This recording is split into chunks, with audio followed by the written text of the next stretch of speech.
Guild Wars, Sea of Sorrows. Act 3. 1237 AE. AFTERTHEXODUSOFTHEG. DD. The sails are rent, and the engines blown. The keel is split to stern. We lost the rudder to the tide, and the mizzenmast is burning. The rains like nails, and our harbor's lost. And the compass spins and turns. Weather the storm. Chapter 17. I don't understand why the man can't see reason. Kobaya strode up the large cobblestone steps in the town's main plaza. Walking beside him, Sycox laughed and shifted a heavy bundle of cogs and gears he carried over his shoulder. A Dalyate cart clattered past in the roadway, carrying a wide load of lumber from the nearby forests. Merchants hawked their wares throughout the streets, and citizens ate, shopped, and moved about in the casual errands of everyday life. Lion's Arch had been reborn. You've been saying that for 5 years, Kobe. If you dislike Captain Notaby so much, why don't you throw him off the council? Or kill him? That works in the Citadel. A nice, clean killing always makes me feel better. Sycox's smile split his tawny muzzle, and the black leopard spots along his shoulders rippled with the effort of carrying 100 pounds of iron. Kobaya ran his hands through his hair, mussing up the ribbon that held it. He jerked a thing out, annoyed, and smoothed the hair back behind his ears. You know I can't do that. The captain's council doesn't work that way. Well, maybe it should. Sycox shrugged, an impressive feat, given the circumstances. A hot sun beat down on the stones of the plaza, blazing on merchants and sailors alike. In the 7 years since the area had been cleared and the first docks built, the newly reconstituted town of Lion's Arch had prospered and thrived. Merchants had been desperate for a place to ship their trade rather than porting it by Dalyate caravan through the dangers of the Maguma jungle. The response had been overwhelming once the harbor was considered safe. It had taken only 4 years, through 3 attacks by Orion raiders, to prove Kobaya right. Now the port held a populace of over 5,000 of many different races from all areas of Tyria. The primary rule: leave your bigotry and bias at the gate of the city. Everyone was welcome here.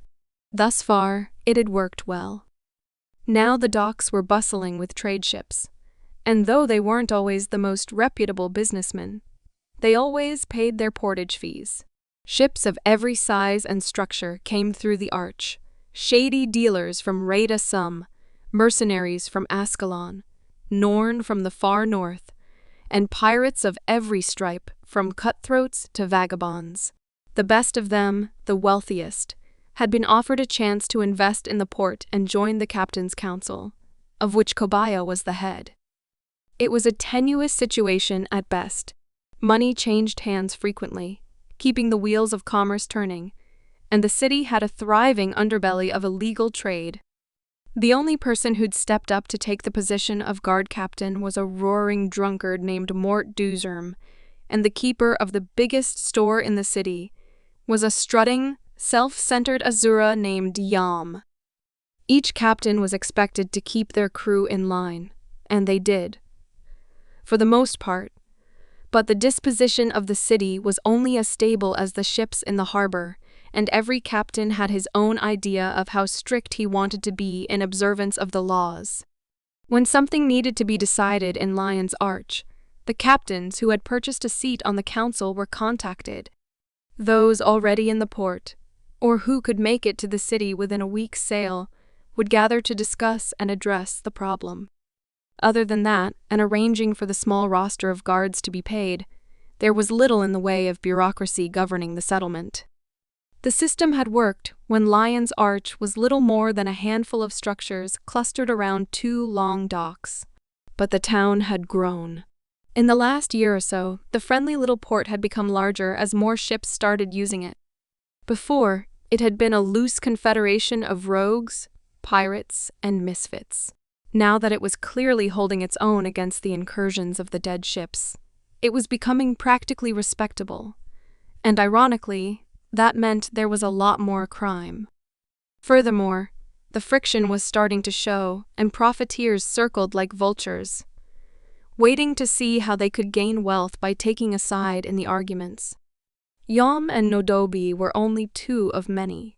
"I can't kill Nodobi," Kobaya said at last. It had caused too much trouble. The Shar engineer bellowed in laughter, clapping his friend's shoulder. "Good old Kobe. You had to take a while to think about it." Grinning, Kobaya chuckled. "I did. And if we were back on the Pride, maybe I'd have come to a different conclusion. If there was ever a man who could use a good keel hauling, that be Nodobi." Striding through the streets of the little town, he continued, "But I have to consider the fact that Captain Nodobi's paid his due, just like the rest of us. Man's got the right to argue his point. Pity, I was hoping you'd give him the old ga. Jet him." Sikox extended his claws and made a silly-looking murder face. Kobaya laughed, and Sikox settled back into their walk. "I don't like Nodobi either. He wants the council to allocate an additional 20% of the town's revenue to building new docks. We can barely defend the 5 we have now." "Bah. The man can argue his point from here to the Aryan deeps for all I care. It's not going to change facts." They reached the top of the wide stone staircase that led up the cliffside. Below them, the town spread out like a blanket, with some 14 buildings catering to 5 long docks. There was an inn, a general market, and a plaza full of carts tended by wandering traders selling odds and ends. Most of the buildings were built on the wreckage of the original stone houses left behind when the floodwaters receded. 1 or 2 captains, their ships irrevocably ruined by Aryan assaults, simply dragged the hulls up onto the beach and built them onto permanent foundations. The shipbuildings were as good as anything else, and Kobaya had to admit, it gave the village a certain nautical charm. "Look, Sikox." Kobaya pointed up toward the cliffs. "They've nearly finished the ramparts on the east face. We'll have those last 2 bombards installed as soon as the architects say the foundation is stable." The engineer chuckled. "If they're using the architectural columns from the old temple of Balthazar, they'll be stable." "Well, of course they. How can you know that?" Kobaya stared at him. "That temple was washed away by the tsunami. You said you hadn't been to Lion's Arch before the wave hit. How did you know where the temple of Balthazar used to be?" Sikox looked uncomfortable. "Thought I'd mentioned this before. We studied the architectural plans of Lion's Arch in the Ferrar when I was a child. The Imperator of the Iron Legion was planning for our generation to assault and seize the city. You know, when the Shar were done conquering Ascalon." A sheepish smile. "Nothing personal." "Really? Huh. I grew up begging on the steps of that temple," Kobaya responded with good humor. "It's probably a good thing the Char never got very far along with that plan. We had this one priest named Brother Bilshan. I swear the man must have been 7 feet tall. He fought with a giant warhammer in each hand. I don't think the fight would have gone well for the Char." "Maybe so, Colby." Sikox smiled. "Maybe so. I'll give you this. We weren't exactly eager for the duty, that's for sure." The big Char narrowed his eyes to stare past the stone pillars. And there's the Nomad. As usual, the last to arrive." Kobaya's smile grew twice as broad. He looked out to sea, where a big galleon was being towed into the harbor by Lion's Arch tugboats. The ship's sails were half furled upon the yardarms of her 2 large masts. The flag waving upon her highest point was colored with the gold and green of Criada. Yet this was not a military vessel. It was the Nomad, a merchant ship, an occasional privateer with a letter of marque from King Bade himself, signed in Divinity's reach. Few Criadan ships came to Lion's Arch these days. King Bade considered the city a pirate haven, lawless, filled with anarchy and criminals hiding from Criadan justice. To some extent, That was true. Most of the human ships that came to the city were there to avoid Creodan ports, but by no means was Lion's Arch completely without laws. Rambunctious, perhaps, and chaotic, but it was ruled by the captain's council. Those who threatened the safety of the town met harsh punishment. But this ship was well known to the citizens of the Arch, and Kobaya felt his heart leap to see her colors. The Nomad's captain was a supporter of their rugged little town, one of the members of the captain's council, and known to be the best pilot in the Sea of Sorrows. Ise's back, Kobaya thought, wishing he could catch sight of a dark-haired form on the Nomad's deck. The ship moved slowly past Claw Island, a stony curve near the harbor's mouth. A small defensive fortification was being built there, designed to keep enemies from sailing close enough to bombard the docks. Cranes lifted stone deliveries to a rudimentary dock, placing them carefully on foundations that would one day become walls. It was the crowning jewel of the protection Sycox planned for Lion's Arch, and the Char was understandably proud of it. The fortress would take years to complete, but when it was done, it would guard the mouth of the harbor, providing gunnery posts and defenses, as well as early warning if the dead ships came in force, as they'd done at Port Staller years ago. Still, for now the fortress was little more than a pile of rough-hewn stones and foundation ditches along a rocky stretch of shore. Glad to see Ise could make the council meeting. Sycox hefted his load higher on his shoulder and started down the thoroughfare that ran along the cliff. I specifically held it off until she could make it. Her last letter. Her last love letter, you mean, Kobe? Sycox grinned wickedly. Aw, come on. I'm surprised she's not living here with you. When are you going to pop the question and make an honest woman of that pilot, eh? Kobaya rolled his eyes. I'm busy here in town. IZ wanted to help keep the sea safe for Creodan traders. Our relationship works better when we don't see each other all the time. He ran a hand through his hair, mussing it unconsciously. I just hope Grimjaw doesn't give her a hard time when she docks. Oh, he would if he could, I assure you. Grimjaw can't stand, I say. Still, I doubt the black-hearted gunrunner will give her any trouble on the docks. Since he's right over there. Sycox grunted and jutted his muzzle toward the building ahead of them. In the wide doorway of the town's main store, 4 Char clustered around a burly, square-shouldered Asura. The Asura's arms were crossed, and a glower was smeared on his features, belligerence positively dripping from his long, sloping ears. Opposite him, the Char sailors were clenching their fists and growling in low tones. Their legionnaire, the captain of their vessel, snarled down at the Asura in warlike defiance. What's the problem, shopkeep? Kobaya pushed his way through the Char nonchalantly. Though he managed to sound at ease, he was glad Sycox was by his side. Is there some kind of disagreement? Ziri's Grimjaw was the Char captain, a surly fellow with dark tiger-striped fur, a thick muzzle, and 2 long, snaggled canines. It's a scam. Nodobi said that his crew gets 20% off at the store. I want my crew to have the same. He gives preferential treatment to humans. Grimjaw said the word scathingly. This wretched, miserly Azura's the problem, and I'm the solution. I'll admit one thing, you surly stinkball. I do give Nodobi's crew preferential treatment, Yam sneered haughtily. But I do it because I prefer customers who pay their tabs. You and your crew skip town with 7 gold on your ledger. 7 gold. The Asura wrinkled his nose as if he smelled something rancid. Jade green eyes as hard as stone chips glared at Grimjaw. You're a dirty cheat. You copper-counting cutthroat. We'd pay if the prices were fair. Grimjaw roared, the furor of his breath blowing back the little Asura's ears.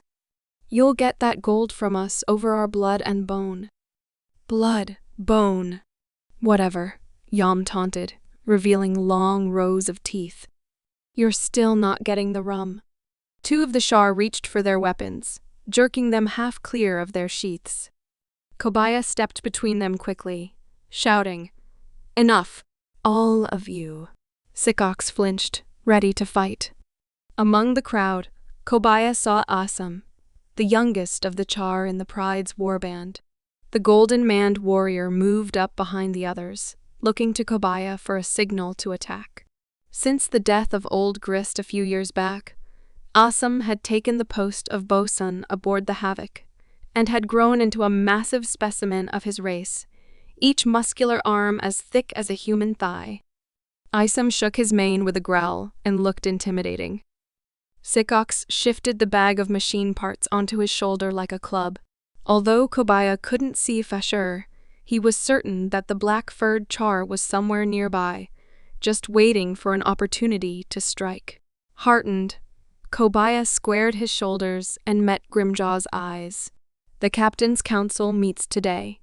If you think Yam's prices are unfair, you can make a complaint at the meeting, Grimjaw. Now, take this out of the street." Frustrated, the Char knocked it aside. "You're damn right I will. And that's not the only complaint I'll be making," he snarled. "I stored 4 bags of goods in his shop, and he says he's lost them." "I didn't lose them." Yam shook his head, ears flopping smugly. "I sold them, and all the belongings inside them, to pay part of your debts." "What?" Grimjaw roared even louder. "You skelk, stinking ooze-chasing goldmonger. Those were my dress uniforms." "Really?" Yam lifted his eyebrows in mock surprise. "With all those spikes? I'd hate to see what the Char consider dressing down." Pompous to the end, the green-eyed Asura tossed his head. "I'll tell you the same thing I tell everyone who uses my storage services. Pay your tab, or lose your deposit." "This isn't over, Yam. Not by a long shot." His whiskers bristling in anger, the striped Char glared at Kobaya. "See, mon boys." Gesturing for his warband to follow, Grimjaw stormed away. One of the other Char spat on the hearth of the general store before he turned away. Yam reached for a pistol at his belt, but Kobaya stepped in front of him and caught the Asura's arm. As Grimjaw and his warband strode off, the shopkeep redirected his anger toward Kobaya. "I demand the right to speak before the council," Yam said imperiously. "I have a right to refute these ridiculous claims and demand repayment." "We've had this discussion before, Yam." Kobaya shook his head. "What you do with your store is your own business, so long as it's legal." Kobaya's eyes darkened. "You've got the right to refuse them service, but the council can't force Grimjaw to pay you if he says he doesn't owe anything. He's a captain of the council. Unless you have evidence, we have to trust his word. That Char's a liar and a cheat. I've caught his sailors stealing more than once. My evidence is the ledger of debt he owes. I tell you, Mariner, that thieving Char shouldn't be allowed to get away with this." Yam crossed his arms belligerently. "I'll pack up and leave. That's what I'll do. Without my store to get your goods into Kriata, this town's just a glorified pit stop." Kobaya sighed and exchanged a glance with Sikox. "I'll bring up your side of the story, Yam, but you can't come to the meeting unless you're on the council.